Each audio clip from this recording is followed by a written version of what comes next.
Hello everyone, तो स्वागत है आपका इस वीडियो में। आज हम पढ़ेंगे नोटिस के बारे में। नोटिस एक महत्वपूर्ण प्रोविजन है संपत्ति अंतरण अधिनियम का। नोटिस के बारे में जब हम बात करेंगे तो नोटिस में मैं आपको बताना चाहूंगा कि नोटिस से बहुत सारे क्वेश्चन जुडिशरी में देखने को मिल जाते हैं।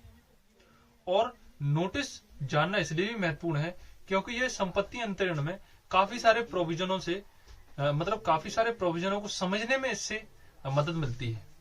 जैसे हम सेक्शन 39 की बात करें या सेक्शन 40 की बात करें, 41 की बात करें, इस सारे सेक्शनों के लिए आपको नोटिस जानना बहुत जरूरी है। अगर इन सेक्शनों को आप पढ़ेंगे तो इसमें नोटिस की भी बात दी गई है। तो नोटिस क्या होता है, तो आइए स्टार्ट करते हैं।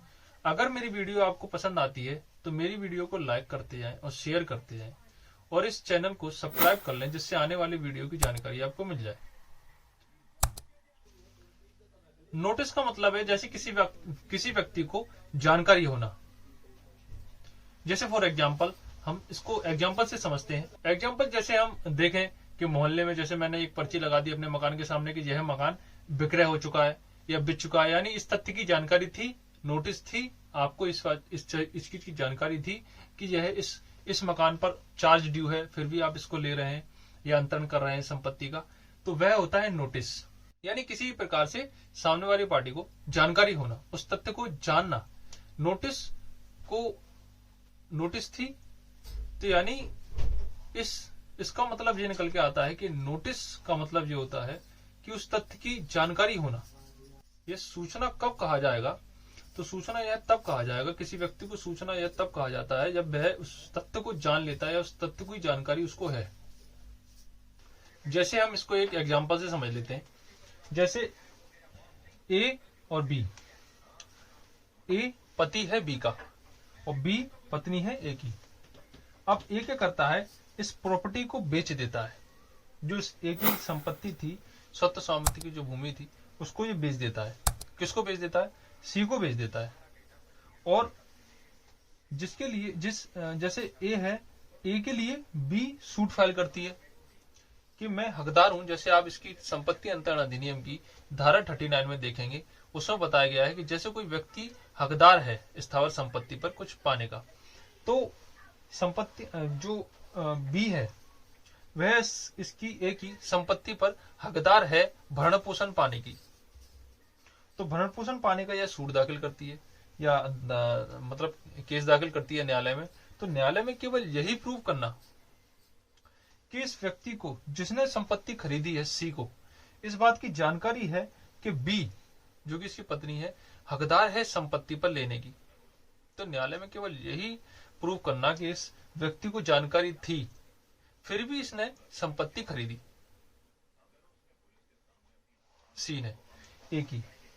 तो सी को इस बात की सूचना है, इस तथ्य की जानकारी है उसको, तो यह माना जाएगा कि बी ने जो केस दाखिल किया है ए के खिलाफ भरण पोषण लेने का, वह भरण पोषण सी के द्वारा मांग सकती है। उस संपत्ति में से भरण पोषण सी के द्वारा मांग सकती है, यानी सी से भी कर सकती है अगर सी को यह इस बात की जानकारी है कि बी ए की संपत्ति पर भरण पोषण पाने के हकदार है। तो इससे आपको समझ में आ गया होगा कि न्यायालय में केवल नोटिस को प्रूव करने से ही पूरा केस भी जीता जा सकता है। कि हमने केवल यही प्रूव कर दिया कि सी को इस बात की जानकारी थी कि बी ए की संपत्ति पर भरण पोषण पाने की हकदार है। इसलिए यह बहुत इंपोर्टेंट टॉपिक बन जाता है नोटिस। नोटिस का मतलब सीधी सी सार ये निकल के आता है इसका कि नोटिस का मतलब यह है कि किसी व्यक्ति को उस तथ्य की जानकारी है। जैसे हम इसको एक एग्जांपल से और समझ लेते हैं। जैसे ए और बी के बीच किसी प्रकार की संविदा हो जाती है, कॉन्ट्रैक्ट हो जाता है कि जो संपत्ति है ए की, वह संपत्ति बी को दी जाएगी। कॉन्ट्रैक्ट जब किया जाता है, इसका एग्रीमेंट जब किया जाता है, तब ये 50% अमाउंट इसकी दे देता है, इसको ए को। देने के बाद जब यह संपत्ति ए ने अब यानी कुछ समय बाद, जब समय चल रहा था, इसके 2 महीने का जब समय इसका बीच था, कि जब हम मतलब समय निकल जाएगा तब हम इसकी पेमेंट कर देंगे और संपत्ति अंतरित हो जाएगी, यानी बिच जाएगी, यानी सेल हो जाएगी, हम खरीद लेंगे, बी ने गई। तो 2 महीने के बीच में ही जब 1 महीना बीता तभी ए ने सी को फिर वही संपत्ति फिर बेच दी सी को।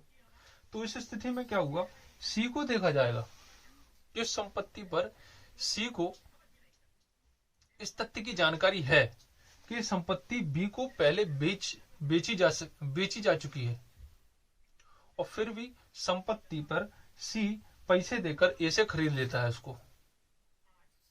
तो बी ने जो ए को पैसा दिया था वह बी सी से भी मांग सकता है, क्योंकि सी को भी इस तथ्य की जानकारी है कि संपत्ति पहले बिक चुकी है। ये जो एग्जांपल है आपको सेक्शन इसमें आपको 52 में देखने को मिलेगा। सेक्शन 52 जब संपत्ति अंतरण अधिनियम का आप पढ़ेंगे तो यह एग्जांपल आपको उसमें देखने को मिलेगा कि एक संपत्ति को 2 बार बेचा जा चुका है। कपटपूर्ण अंतरण जिसमें दिया है कि एक संपत्ति को बार बार बेचा जा रहा है। ए पहले इसको बेच देता है बी को, एग्रीमेंट कर लेता है इसके साथ 1 लाख रुपए का, फिर उसी संपत्ति को 2 लाख रुपए में इसको बेच देता है जब उसको पैसे ज्यादा मिलते हैं तो। और फिर ये देखा जाएगा कोर्ट में कि सी को इस बात की नोटिस है कि नहीं। सी को इस बात की नोटिस है कि संपत्ति पहले से बिक चुकी थी। तो बी ने जो पैसे दिया था इसको 1 लाख रुपए, वह ए से तो मांगे गई, लेकिन वह सी से भी मांग सकता है क्योंकि सी को इसकी जानकारी थी कि वह संपत्ति पहले से बिक चुकी है। तो नोटिस इसलिए वह बहुत इंपोर्टेंट हो जाता है। नोटिस को हम 2 प्रकार से बांट सकते हैं। पहला प्रकार है इसका वास्तविक नोटिस यानी वास्तविक सूचना, एक्चुअल नोटिस जिसे हम कहते हैं, और दूसरा होता है आणविक नोटिस। और एक और इसका एक और मतलब एक्सप्लेनेशन में एक और हम टाइप देखने को मिल जाता है। इसका एक और टाइप है जो दिया है अभिकर्ता को सूचना, यानी 3 टाइप इसमें मेनली देखने को मिलते हैं। पहला है वास्तविक सूचना, दूसरी है आणविक सूचना, और तीसरी है अभिकर्ता को सूचना। तो पहली जो वास्तविक सूचना है, वास्तविक सूचना का मतलब ये होता है कि किसी व्यक्ति को डायरेक्ट उसकी मतलब उस तथ्य के बारे में जानकारी थी। जैसे हमने इस एग्जांपल से दोबारा समझ लेते हैं। जैसे ए ने कोई अपनी संपत्ति बी को बेची, तो ए ने अपने घर पर अपनी जो संपत्ति थी, यानी जो इसका जो घर था ये, इस पर उसने यही नोटिस लगा दिया था कि ये संपत्ति सेल हो चुकी है, ये संपत्ति बेची गई है, बी को बेची जा चुकी है। लेकिन सी को इस बात की जानकारी थी, यानी उसने वह नोटिस पढ़ रहा था, वह पढ़ रखा था उसने सी ने। तो ये देखा जाएगा कि सी को इस तथ्य की जानकारी जैसे हमने बताया आपको, तो सी को इस तथ्य की जानकारी थी कि यह संपत्ति पहले से बिक चुकी है। तो नोटिस यानी जो इसने गेट के बाहर अपना एक पर्चा लगा दिया है कि संपत्ति बेची जा चुकी है, या इस पर कोई चार्ज है, या इस पर हमने 1 लाख रुपए ले लिए हैं सामने वाली पार्टी से, तो इस बात की इसको डायरेक्ट सूचना मिल रही है। डायरेक्ट सूचना मिलना यानी प्रत्यक्ष रूप से सूचना मिलना ही वास्तविक सूचना होती है। कि किसी व्यक्ति को वास्तविक सूचना यह तब कहा जाता है जब वह उस तथ्य की उसको यानी सी को उस तथ्य की डायरेक्ट सूचना थी, वह होती है वास्तविक सूचना। तो पहला एग्जांपल यह है। और वास्तविक सूचना यानी पहला जो हम पहले इसके टाइप पर आते हैं, पहला टाइप दिया गया है इसमें वास्तविक सूचना। वास्तविक सूचना का मतलब होता है एक्सप्रेस या एक्चुअल नोटिस। वास्तविक सूचना का मतलब ये होता है एक्सप्रेस या एक्चुअल नोटिस। एक्सप्रेस या मतलब एक्चुअल नोटिस का मतलब ये होता है कि किसी व्यक्ति को डायरेक्ट उस चीज की सूचना होना, उस बात की, उस तथ्य की डायरेक्ट उसको सूचना होना। यानी किसी प्रकार की अफवाहें नहीं होनी चाहिए कि न्यायालय यह माने कि हाँ यह निश्चित है, इस बात के बारे में आपको जानकारी है, यह बात निश्चित होनी चाहिए, स्पष्ट होनी चाहिए कि हाँ कि नॉर्मल जानकारी वाला व्यक्ति भी इस बात को समझ सकता है। जैसे हम एक एग्जांपल से समझते हैं। जैसे ए का ये मकान है, इस पर इसने यही पर्ची लगा दी ऊपर, यानी यही पर्ची लगा दी इसने ऊपर कि ये मतलब संपत्ति सेल हो चुकी है, ये संपत्ति बेची जा चुकी है। तो यह पर्ची जब हमने एग्जांपल से समझा था कि सी ने खरीदी और वह पर्ची देख लेता है कि हाँ जी बी को बिच चुकी है संपत्ति, और फिर भी इसके लिए ए को पैसे दे देता है ज्यादा कि ये संपत्ति मेरे को बेच दे, तो बी ने जो इसको पैसे दिया था वह पैसे वापस ले सकता है ए के खिलाफ सूट लगाकर और सी के खिलाफ भी सूट लगाकर, क्योंकि सी को इस बात की जानकारी थी। वही इसका अगर सी उल्टा कह देता है कि नहीं मुझको इस बात की जानकारी नहीं थी, मैंने पर्चा देखा ही नहीं था। अगर इसने पर्चा देखा है और उस पर्चे को उसने डायरेक्ट देखा है तो यह माना जाएगा कि उस बात की उसको डायरेक्ट सूचना थी, एक स्पष्ट सूचना थी, एक निश्चित जानकारी थी उस व्यक्ति को। वास्तविक सूचना का मतलब एक इसमें एक और आता है कि जैसे हमने देखा कि निश्चित जानकारी होनी चाहिए, स्पष्ट जानकारी होनी चाहिए। एक और बात देखने को मिलती है इसमें कि वह जो निश्चित जानकारी है वह उसी ट्रांजैक्शन से जुड़ी होनी चाहिए, वह उसी संव्यवहार से जुड़ी होनी चाहिए। अब इसमें दूसरी बात देखने को मिलती है हमें आणविक नोटिस, जिसे हम इंग्लिश में कहते हैं कंस्ट्रक्टिव नोटिस। कंस्ट्रक्टिव नोटिस का मतलब होता है आणविक नोटिस। आणविक नोटिस का मतलब ये होता है कि अगर वह थोड़ी सी भी अपनी जानकारी का इस्तेमाल करता तो वह उस तथ्य को जान लेता, कि एक सामान्य ज्ञान का भी व्यक्ति उस तथ्य को जान लेता अगर वह थोड़ी सी भी अपने ज्ञान का इस्तेमाल करता। जैसे इसमें एक बात निकल के आती है कि ऐसी स्थिति में अवश्य होता है कि वह अपने सामान्य ज्ञान का उपयोग करे तो उस तथ्य की जानकारी प्राप्त कर सकता है आणविक नोटिस। वह अपनी सामान्य जानकारी का उपयोग करके भी उस तथ्य को जान सकता है। जैसे हम एक एग्जाम्पल से इसको समझते हैं। जैसे ए ने अपने किराएदार को एक नोटिस भेजा, यानी लैंडलॉर्ड ने अपने टेनेंट को एक नोटिस भेजा। इसमें लैंडलॉर्ड ए है, टेनेंट है बी। लैंडलॉर्ड ने एक टेनेंट को नोटिस भेजा और टेनेंट को नोटिस भेजने के बाद उसको जो नोटिस भेजा वह नोटिस में बताता है या जो भी कुछ कहता है, टेनेंट उस बात नोटिस को नहीं पढ़ता है। और अगले महीने से जब लैंडलॉर्ड उस स्कीम का या उस नोटिस का पालन करने लगता है तो बी कहता है कि इसकी बात की तो हमें जानकारी नहीं थी। तो न्यायालय यह प्रिज्यूम करता है, न्यायालय यह अवधारणा करेगा इस स्थिति में कि टेनेंट को इस बात की जानकारी थी कि उसको या किराया बढ़ाया गया या बिजली का बिल या कुछ भी है उसको ऐड करके दिया जाएगा या जो भी कुछ है किराया बढ़ाने की बात है जो भी कुछ है ETC उसको जानकारी थी, इस बात की न्यायालय अवधारणा करेगा। अब यह टेनेंट कोई एविडेंस भी पेश करे या CCTV फुटेज भी पेश करे कि मेरे को उस बात की जानकारी नहीं थी, तो न्यायालय यह प्रिज्यूम करेगा कि पहले लैंडलॉर्ड ने आपको नोटिस भेजा तो था लेकिन आपने कही कि ठीक है जो भी कुछ है ठीक है मैं देख लूंगा अगले महीने से। तो इस स्थिति में न्यायालय समझेगा कि उस बात की आपको जानकारी थी, तो टेनेंट इसको डिस्प्रूव नहीं कर सकता। न्यायालय इसको एक एविडेंस के तौर पर मानती है। आणविक नोटिस को न्यायालय एक एविडेंस के तौर पर मानती है कंस्ट्रक्टिव नोटिस को। इसके बाद अभिकर्ता को सूचना। अभिकर्ता को सूचना इसका तीसरा टाइप आता है।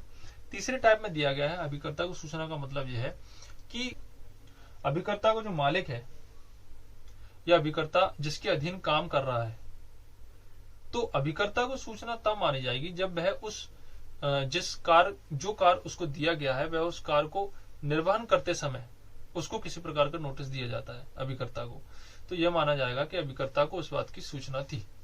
अब हम इसको एक बैड लैंग्वेज में पढ़ लेते हैं। बैड लैंग्वेज में लिखा है किसी तथ्य की किसी व्यक्ति को सूचना है यह तब कहा जाता है जब वह वास्तव में उस तथ्य को जानता है। जब वह वास्तव में उस तथ्य को जानता है, यहां अंडरलाइन करें कि वह वास्तव में उस तथ्य को जानता है, केवल इतना अंडरलाइन करना है आपको। और इसके बाद लिखा है कि अथवा यदि ऐसी जांच या तलाश जो उसे करनी चाहिए थी करने से जानबूझकर प्रवृत्त न रहता या घोर उपेक्षा न करता तो वह उस तथ्य को जान लेता। यानी इधर से दो टाइप निकल के आते हैं नोटिस के इसी डेफिनेशन में से। एक डेफिनेशन जो मैंने अंडरलाइन कराई है आपको कि वह वास्तव में उस तथ्य को जानता है, तो इस कंडीशन में क्या कहेंगे, अभिव्यक्त सूचना वास्तविक सूचना, वह उस तथ्य को जानता है यानी डायरेक्ट उसको नॉलेज है। और दूसरा जो उसका टाइप निकल के आता है वह लिखा है इसमें कि यदि ऐसी जांच या तलाश जो उसे करनी चाहिए थी जानबूझकर प्रवृत्त न रहता, गौर अपेक्षा न करता, तो वह उस तथ्य को जान लेता।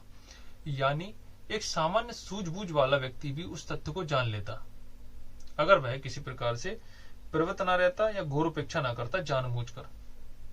तो इसको भी अंडरलाइन कर दें। इधर से निकल के आता है दूसरा टाइप, जो कि कहता है आणविक सूचना यानी कंस्ट्रक्टिव नोटिस। तो दो टाइप यहां से निकल के आ गए। उसके बाद इसका आता है एक्सप्लेनेशन 1 और एक्सप्लेनेशन 2। जो एक्सप्लेनेशन 1 है वह कैसी बात करता है, वह बात करती है कोई समव्यवहार के बारे में। ये कोई रजिस्टर्ड लिखत यानी रजिस्टर्ड कोई इंस्ट्रूमेंट के द्वारा किया जाता है, विधि द्वारा अपेक्षित है।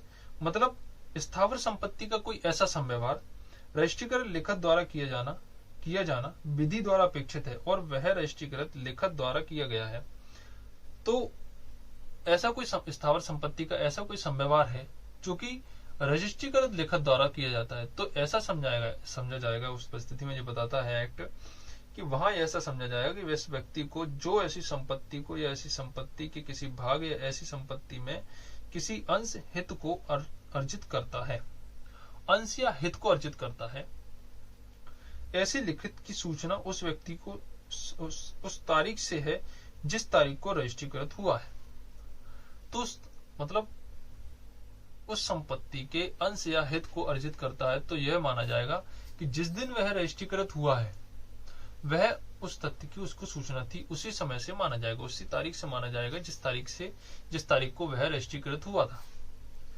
उसके बाद आगे ये कहता है रजिस्ट्रीकरण एक्ट की 1908 की सेक्शन 30, बस सेक्शन 30 इंक्लूड कर लें कि रजिस्ट्रीकृत एक्ट 1908 की कौन सी सेक्शन इंपोर्टेंट है इसमें नोटिस में, तो सेक्शन 30 इंपोर्टेंट है। सेक्शन 30 इसके बारे में बताती है। दूसरा पॉइंट इसकी एक्सप्लेनेशन 1 से निकल के आता है कि इसमें लास्ट की सेकंड लाइन देखें, उसमें लिखा है सेकंड की थर्ड लाइन देखें, उपधारा 3 के अधीन रजिस्ट्रीकृत की गई है वहां उस पूर्वतर मतलब जो धारा 30 है रजिस्ट्रीकरण एक्ट 1908 की धारा 30 की उपधारा 2 की बात कर रहे हैं। उसमें लिखा है कि जिसको ऐसे रजिस्ट्रीकृत लेखक का कोई ज्ञापन उस उप रजिस्ट्रार के पास फाइल किया गया है जिसके उपजिले में उस संपत्ति को जो अर्जित की जा रही है या उस संपत्ति का जिसमें अंश या हित अर्जित किया हो कोई भाग स्थित है, तो ऐसे रजिस्ट्रीकृत लेखक का कोई ज्ञापन उस उप रजिस्ट्रार के पास फाइल किया गया हो तो उस स्थिति माना जाएगा कि वह उस समय से ही आपको नोटिस थी, उस जानकारी थी उसकी। उसके बाद इसमें एक्सप्लेनेशन 2 और एक्सप्लेनेशन 3 आता है। एक्सप्लेनेशन जो स्पष्टीकरण इसका 2 है वह बोलता है वास्तविक कब्जा के बारे में। जो व्यक्ति किसी स्थावर संपत्ति को किसी ऐसी संपत्ति में के किसी हित अंश या हित को अर्जित करता है या समझा जाएगा कि उसे उस व्यक्ति उस संपत्ति में उस व्यक्ति के हक की यदि कोई हो सूचना है जिसका तत्समय उस पर वास्तविक कब्जा है, यह माना जाएगा अगर उसका वास्तविक कब्जा है उस पर, तो यह माना जाएगा कि वह उस संपत्ति मतलब उसका उस संपत्ति की सूचना है, उसको हक की सूचना है।